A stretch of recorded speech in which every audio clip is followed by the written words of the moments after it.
கிறிஸ்துவுக்கு அன்பானவர்களே, இந்த நாளுக்காக ஆண்டவரை ஸ்தோத்திரிக்கிறேன். சங்கீதம் 25ஆம் சங்கீதத்தில் 4ஆம் வசனம்.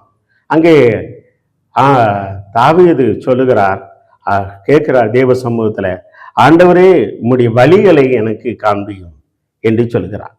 வழியை எனக்கு என்ன பண்ணும்? உம்முடைய வழியை எனக்கு என்ன பண்ணும்? தெரிவியும், காண்பியும் என்று என்ன பண்ணுகிறார்? சொல்லுகிறார். உம்முடைய பாதைகளை எனக்கு என்ன பண்ணும்? போதித்தலும். உங்களுடைய வழிகளை எனக்கு காண்பியும், உங்களுடைய பாதைகளை எனக்கு வழி. இன்னைக்கு நிறைய பேர் வழி இல்லாமல் இருக்கிறாங்க. எந்த வழியில போக அப்படின்னு சொல்லி சிலர் வழி தெரியாம சில இடங்களில் நிற்பாங்க. இன்னைக்கு என்ன பண்ணுவாங்க? இன்னைக்கு மேப்பு வந்திருக்கு, என்ன அநேக மேப்பை போட்டு வழியில் கரெக்டாக போகிறாங்க. ஆனால் தெய்வ பிள்ளைகளே, அந்த மேப்பு கூட நெட்டு யூஸாக இருந்தால் தான் உனக்கு என்ன பண்ணுவோம்? அந்த வழியை சரியாக காட்டும். சில மேப்பெல்லாம் போட்டால் அப்படி சுற்றி காட்டிடும். என்ன அப்படி சிலர் சுற்றிட்டே இருப்பாங்க. நான் கூட சில நேரம் சுற்றி இருக்கிறேன். அதனால் மேக்சிமம் எனக்கு இந்த மேப்பெல்லாம் சரியாக வராது. அதனால அட்ரஸ் அனுப்ப சொல்லுவேன். எனக்கு அருமையான தேவனுடைய பிள்ளைகளே, ஆனால் சரியான வழியை காட்டுகிறவர் ஆண்டவராகிய இயேசு கிறிஸ்து ஒருவர் மட்டும்தான். அவர் தான் சொல்கிறார், நானே வழியும் சத்தியம் ஜீவனமாக இருக்கிறேன், என்ன இல்லை என்று ஒருவன் பிதாவிடத்தில் சரியான வழியை காட்டுறவர் இயேசு. உங்களுடைய வாழ்க்கையில என்ன படிக்கணும், என்ன தொழில் செய்யணும், என்ன ஊழியம் செய்யணும், நான் எந்த இடத்துக்கு போகணும், எல்லாத்தையும் நீங்க அந்த வழியை தெரிவிக்கிறவர் ஆண்டவராகிய இயேசு கிறிஸ்து தான். அவர் தான் சொல்லுகிறாரு, நான் உனக்கு நடக்க வேண்டிய வழியை காட்டுவேன், கண்மையில வைத்து ஆலோசனை சொல்லுவேன்.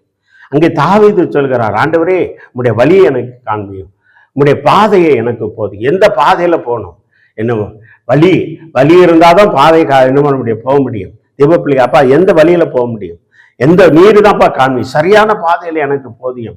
தாவீது அநேக நாட்களில் இக்கட்டில எதிரினால் வந்த போராட்டம், பிரச்சனைகள், அப்போ எந்தெந்த வழியில போகணும், எந்தெந்த இடத்துல எதிரி வருவாங்க, எந்தெந்த இடத்துல தேவப்பிள்ளையே எனக்கு நெருக்கம் உண்டாகும், நான் எந்த வழியில போகணும்னு சொல்லி தாவீது தேவனை நோக்கி கூப்பிட்டான்.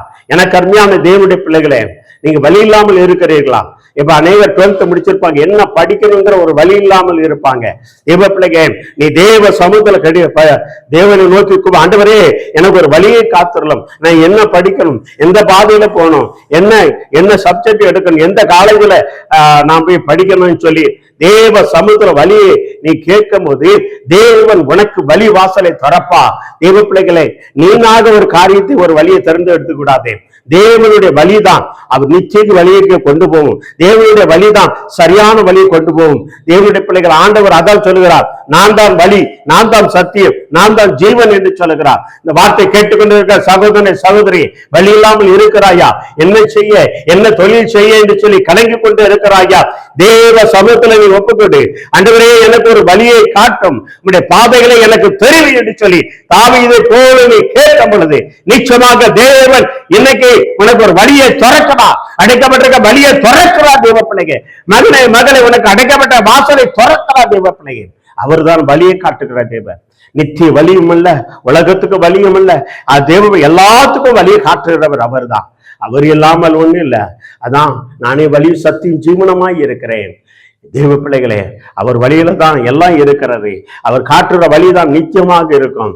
தேவ பிள்ளைங்க, அதனால எதை குறித்து நீ கலங்காதே, நீ வழி அவர் சமூகத்துல கேளு.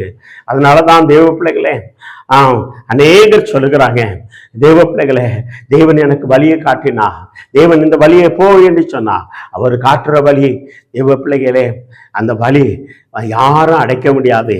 நீ தேவன் காட்டுற வழியை யாரும்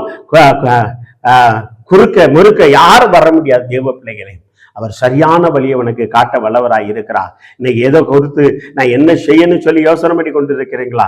நான் எந்த மாதிரி ஊழியங்கள் செய்ய, எந்த வழியில போவ, என்ன படிக்க, என்ன தொழில் செய்ய என்று சொல்லி கலங்கி கொண்டு இருக்கிறீர்களா? தேவ பிள்ளைகளை, கலங்காதீர்கள். ஆண்டவரிடத்துல சொல்லுங்க, ஆண்டவரே உம்முடைய வழியை எனக்கு காட்டும், ஆண்டவரே உம்முடைய பாதைகளை எனக்கு போதியும் என்று சொல்லி ஆண்டவர் சமூகத்துல கேட்கும் பொழுது ஆண்டவராய் இயேசு கிறிஸ்து உங்களுக்கு வழியை காட்ட வல்லவராய் இருக்கிறார். கண்களை மூடி ஜெபம் செய்வோமா? ஆண்டவரே எனக்கு ஒரு வழியை காட்டும்பா, நீர் தான் சரியான வழியை காட்டுகிறவர், உங்களுடைய பாதைகளை எனக்கு தெரியும் ஆண்டவரே, வழியை காட்டியுடைய பாதைகளை தெரியும் ஆண்டவரே, வழி இல்லாமல் இருக்கிறேனே என்று சொல்லி தேவ பிள்ளையே கலங்கி கொண்டு இருக்கிறாயா? அந்த ஆகார் வழி இல்லாமல் இருந்து தேவனை நோக்கி அலம்பொழுது தேவன் உங்களுக்கு வழியை திறந்தா அதே போல உனக்கு வழியை திறக்க போறார். தேவ பிள்ளையை நீ கலந்து கொண்டு இருக்கிற அருமையான சகோதரனே, இன்னைக்கு உனக்கு ஒரு வழி திறக்கிறது, ஒரு வழி திறக்கிறது. அவரை நோக்கி நீ கூப்பிடு, அவர்தான் வழி உனக்கு திறக்க போறா. இயேசுவே எனக்கு ஒரு வழியை காட்டும். என்ன வழி ஆண்டவரே, நான் இந்த காலத்துல படிக்கிறேன், என்ன தொழில் செய்ய, என்ன ஊழியம் செய்ய சொல்லி அவரை நோக்கி கூப்பிடு, ஒரு வழி திறக்கிறது. கலந்து கொண்டிருக்கிற மகளே, ஆண்டவர் கலக்கத்தை நீக்கி ஒரு வழியை திறக்கிறார். We can turn and shake in the name of Jesus. ஆண்டவரே சோதரம், வழி இல்லாதவனுக்கு வழியை காட்டு, பாதை இல்லாதவனுக்கு பாதைகளை நீ காட்டுகிற தேவனே சோதரம். அப்படி செய்கிறதுக்காக சோதரன் அப்பா. அப்பா, விண்ணப்பத்தை கேட்கிறவரே சோதரம். இந்த வார்த்தை கேட்டுக்கொண்டிருக்கிற ஒவ்வொரு வல்லமை இறங்கு. உம்முடைய கருத்துல ஒப்பு கொடுக்கிறோம். வெளியிடத்துங்க ஆசீர்வதிங்க. இயேசுவின் நாமத்தாலே பிள்ளைகள் ஆசீர்வதித்து ஜெயம் எடுக்கிறோம். நல்ல தந்தையே, amen, amen, amen. God bless you. ஆண்டவர் இன்னைக்கு உங்களுக்கு ஒரு வழியை திறக்கிறார். ஒரு பாதைகளை உங்களுக்கு புதிய பாதையில் கொண்டு போற வல்லவராய் இருக்கிறார். அவர் நோக்கி கூப்பிடுங்க. கர்த்தர் அவருடைய கரத்துல ஒப்பு கொடுங்க. கர்த்தர் பெரிய காரியங்கள் செய்வார். அமேன், அமேன், அமேன்.